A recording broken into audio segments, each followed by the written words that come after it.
Le pétrole et le gaz, vous savez,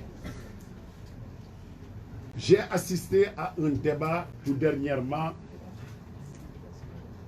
à des médias avec quelques soi-disant spécialistes du pétrole, dont quelqu'un qui a été accusé de bourreau, qui a tué, qui était emprisonné, qui a des feuilles qu'il a trouvé je ne sais où, mais jusqu'à présent, il n'a pas expliqué est-ce qu'il avait tué, qui était le commanditaire, il était avec qui, on les a graciés, ces gens-là, qui se disent spécialistes au grand bonheur de ceux qui veulent que notre parti tombe peut-être, qui applaudissent un criminel.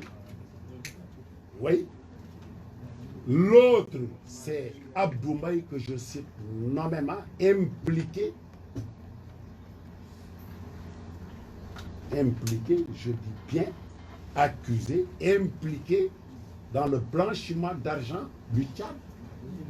Pourquoi vous ne lui demandez pas cet argent? Il nous a dit que le président du Tchad, je ne sais pas, a ouvert. Ce n'est pas vrai, c'est des mensonges.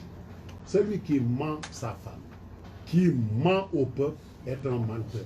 Celui-là, on ne peut pas faire confiance à ce qu'il dit. L'autre Sonko, vous pouvez lui poser la question, cette lancinante question des terres de Dakar avec Taïb Ndiaye.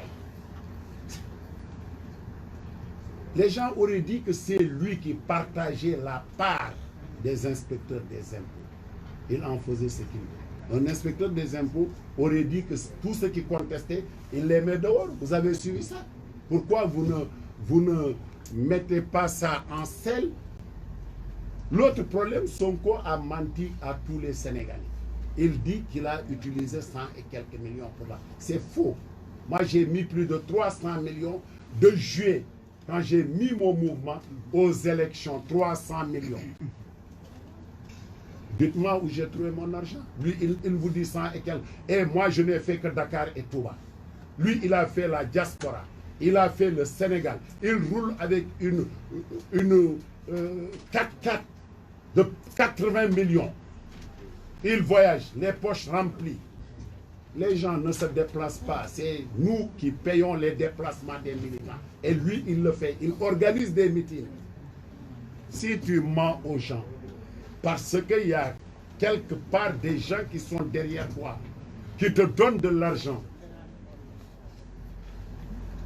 tu n'as pas expliqué tout ça. L'autre problème, j'ai entendu un frère et un ami dire que le président ne devrait pas signer. Il ment. Ce n'est pas vrai ce qu'il dit. Le président peut signer au nom de la loi ses contrats. Est-ce que vous êtes content ou vous n'êtes pas content? Mais c'est le rôle du président de signer par décret. Est-ce qu'il doit lui demander ou il doit me demander s'il doit signer ou pas? Dans aucun pays du monde où on signe des contrats, c'est le président.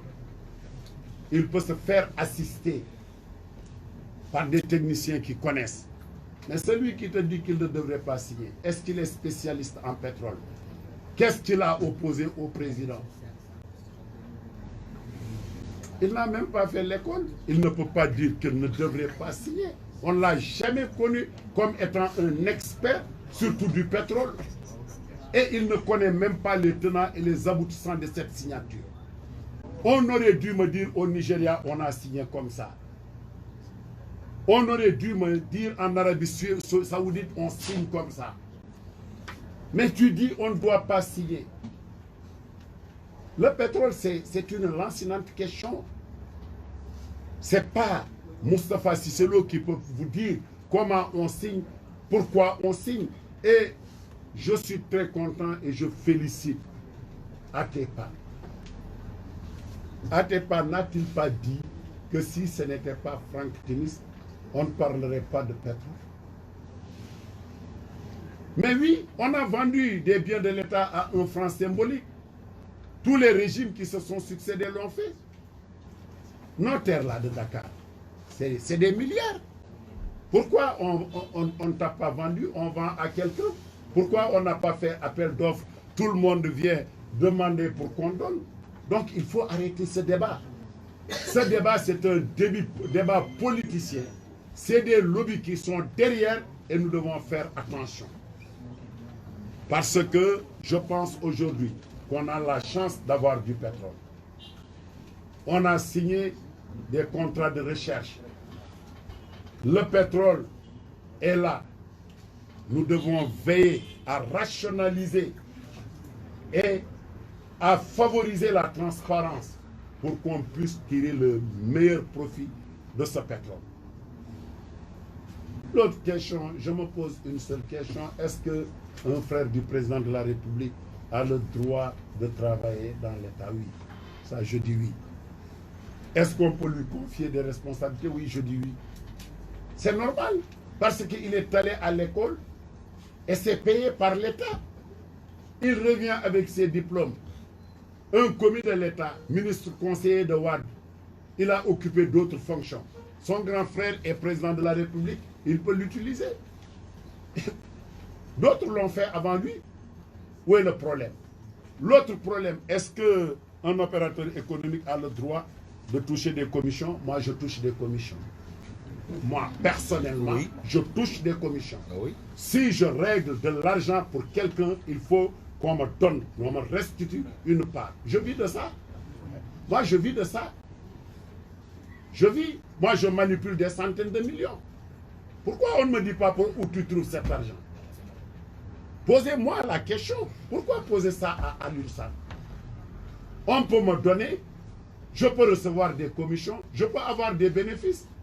Et j'en reçois toujours. C'est ce que je peux répondre. On m'aurait dit qu'ils ont volé l'argent. Ah, je dis ça, c'est pas admis. Mais des transactions, de l'argent sort. Tu dis donne-moi ma part.